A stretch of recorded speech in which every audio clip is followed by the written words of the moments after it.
Have you ever been in a burning building? Yeah. A couple of you have? What's that? Saw one burn down. You saw one burn down. Have you ever been inside of one? It sounds like Lee has. Raging fire. As I was driving here, going by North Bend, I had a flashback. Because in 1992, I was a volunteer firefighter in North Bend. My family lived up in a community called Rattlesnake Ridge. And what had happened there several years before was there had been a fire. Well, the city of North Bend Fire Department could not get up the only hill to Rattlesnake Ridge because of the ice. The place burned down.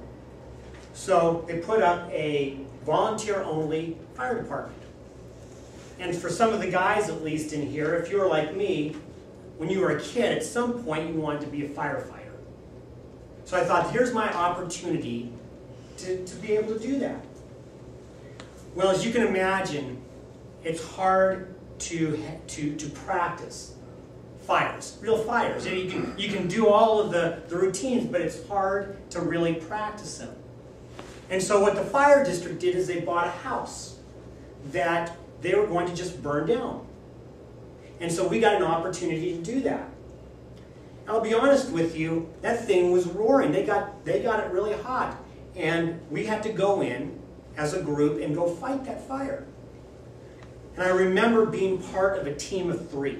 I was in the middle.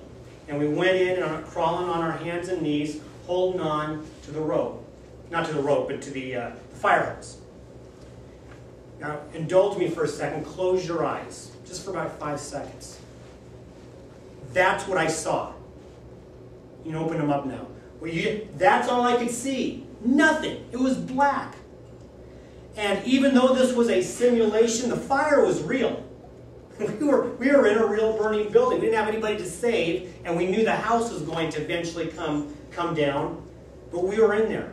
And the only thing I could do while I'm crawling around in there, and it's hot, believe me, you have all the equipment on, it's hot, is I had one arm on the fire hose and one arm or hand on the guy in front of me. And the guy behind me did the same thing. Because what happens is when you're in there in a dark burning building, that's the only people, that's how you know where you are. That's team. And whether that team is fighting a fire or the team is fighting fires every day in your business. And believe me, I've been in the insurance business since 1987. You fight fires just about every day. How good your team is going to decide whether the building comes crashing down or whether you're able to successfully and effectively fight that fire.